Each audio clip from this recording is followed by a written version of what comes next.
Let's face it, we're used to hearing about fighting in Congress and very little getting done, if anything getting done. But actually today, if you believe this, House lawmakers passed a bill to get rid of annual cuts in Medicare payments to doctors. It's called the Sustainable Growth Rate Cuts.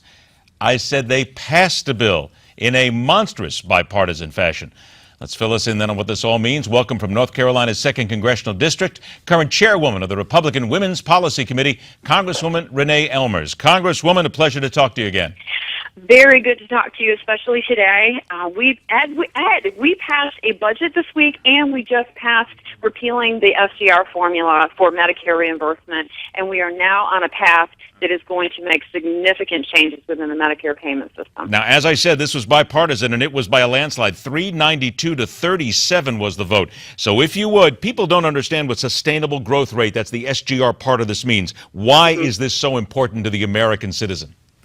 The reason it's so important is because for over a period of 17 passes, which was over about a period of 12 years, we'd actually spent about $170 billion of taxpayer dollars just trying to patch this to make it work from year to year, which means that's $170 billion extra taxpayer dollars that we should never have had to spend. And yet, just to keep the system going, we've had to pour money into it. And we've never been able to fix the problem, because in order to fix the problem, we looked at the pay for, and we looked at how we were going to have to pay for this thing. Well, what we finally realized was it's the structural change that is really needed. And if we can go in there, it's based on a formula. It's based on the sustainable growth rate of the economy, or the GDP. And so when you've been in an economy like we have been in for so long, you can see how that formula faltered.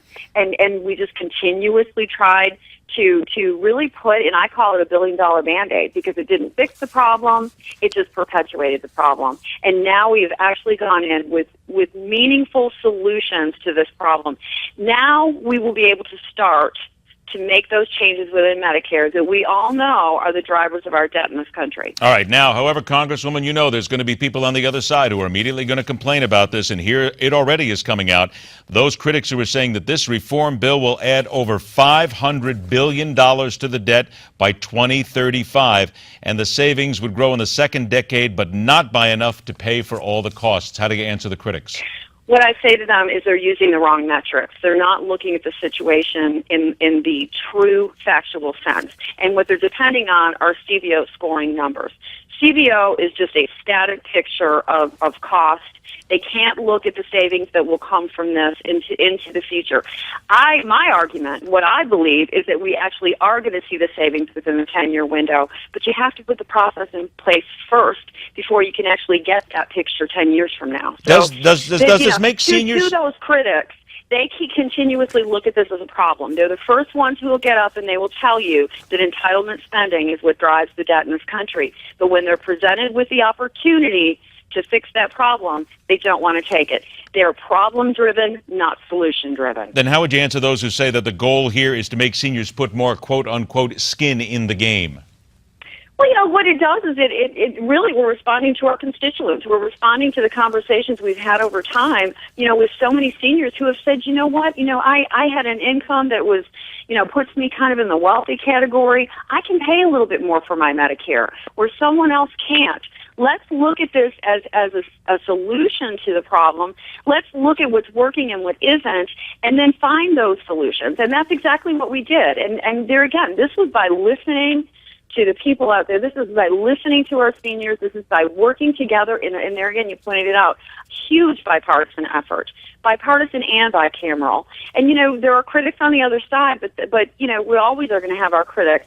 But if you stay locked into a one-dimensional picture, and we know healthcare is multidimensional, then we will never move forward, and we will only continue to add to the debt by patching it year after year after year. I got about 30 seconds left. Does all of this show us that the Republicans are working fine, everything's good, and everybody's finally moving forward together?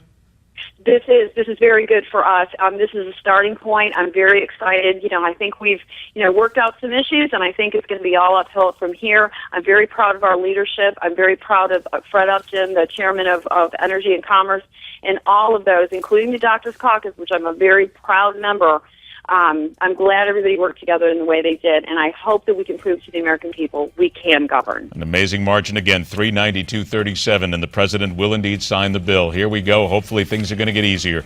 Congresswoman Renee Ellmers, always a pleasure. Thanks so much for joining us. Thank you. Good to be with you again. Thanks. All right, take care. Coming up next, hey, it's just food. Really, that's all it is. It's the number 5 food manufacturer in the country, maybe even the world, and worth billions of dollars. How's it going to affect jobs? Next on MidPoint.